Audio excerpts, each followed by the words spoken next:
Oke, mohon maaf. Assalamualaikum warahmatullahi taala wabarakatuh. Baik teman-teman semua,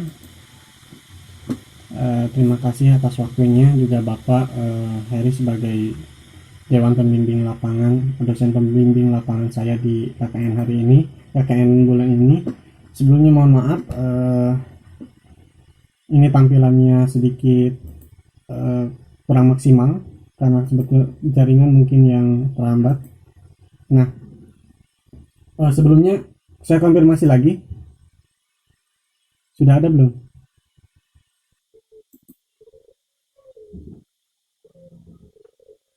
Gimana? Sudah ada Pak? Mohon izin. Sudah.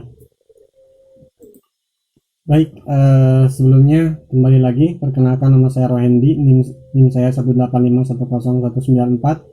Saya dari Pendidikan Matematika. Sebelumnya tempat KKN saya di Desa Girimukti, Kecamatan Saguling, Kabupaten Bandung Barat.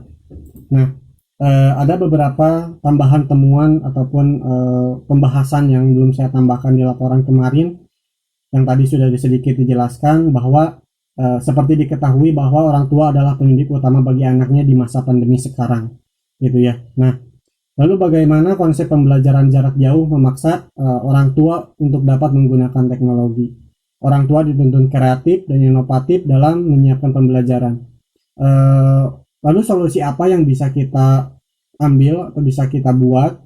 Mungkin kita harus ingat terlebih dahulu teman-teman semua bahwa anak-anak itu kegiatannya adalah bermain, belajar, beribadah, serta beristirahat. Itu adalah kegiatan anak-anak untuk jenjang sekolah dasar. Jadi mungkin solusinya orang tua bisa membuat penjadwalan pembelajaran gitu ya. Kapan anak harus belajar, bermain, beribadah, dan beristirahat. Karena banyak siswa yang mengerjakan tugas itu di malam hari. Kenapa di malam hari? Mungkin karena orang tuanya ada, kakak ataupun adiknya juga ada. Mereka merasa didampingi. Kenapa? Karena untuk lingkungan saya sendiri, eh, sebagian orang-orang orang tua yang kegiatannya di rumah. Secara globalnya atau sebagian besarnya mereka secara kegiatannya itu di ladang atau pertanian, gitu ya. Nah, kita harus memperhatikan kondisi anak juga. Gitu. Kenapa kita harus memperhatikan kondisi anak? Banyak tugas dari gurunya, siswa jadi suka emosi, marah-marah, artinya psikis mereka itu terganggu. Kenapa terganggu? Karena terlalu banyak tugas yang dikasihkan oleh gurunya. Kalau untuk hanya mencatat materi mungkin tidak akan menjadi keterhambatan mereka untuk belajar. Tetapi kalau misalkan mereka dituntut untuk mengerjakan tugas latihan, mungkin itu akan menjadi hambatan untuk mereka dalam mengerjakannya. Gitu. Nah, selain penjadwalan, mungkin kita bisa kasih rewards atau apresiasi pada anak-anak kita atau mungkin anak-anak ibu atau yang lainnya. Jika mereka mengerjakan tugas dengan baik, kita kasih tugas, kasih reward untuk sebagai hadiah lah mungkin untuk mereka dalam mengerjakan tugasnya, gitu. Dan yang terakhir, lakukan evaluasi pembelajaran agar hasil belajar anak meningkat dan maksimal. Itu yang pertama pada siklus bimbingan pembelajaran. Nah, untuk siklus kedua pada pembelajaran di masa pandemi, mungkin kendala-kendala yang sudah dialami oleh guru-guru kita itu mungkin sama dengan yang lainnya, dengan teman-teman yang lain, yaitu pada aplikasi pembelajaran, jaringan internet, gawai dan penilaian. Gawai itu mungkin gadget ya teman-teman.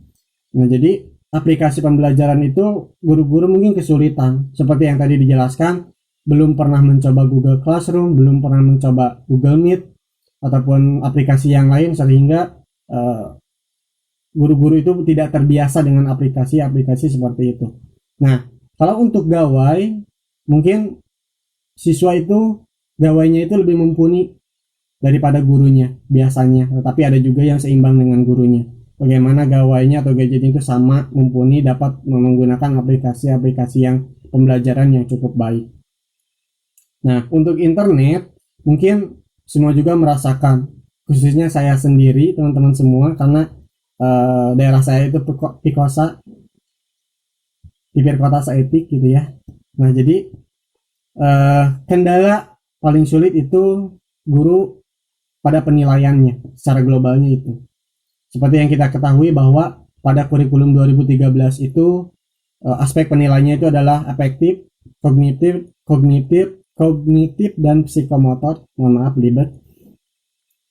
Karena fakta di lapangan itu menunjukkan eh, anak mampu mengerjakan soal dengan baik, tetapi kita tidak tahu anak itu mengerjakan karena mereka paham pada materinya atau mereka dibantu sama orang tuanya, sama kakaknya, atau sama temannya, atau orang-orang lainnya, gitu kan, kita tidak tahu. Makanya itu menjadi kendala untuk apa ya, guru-guru melakukan penilaian gitu. Jadi guru tidak dapat menilai ketercapaian pembelajaran secara objektif sesuai dengan kemampuan siswa, karena yang itu tadi, gitu ya.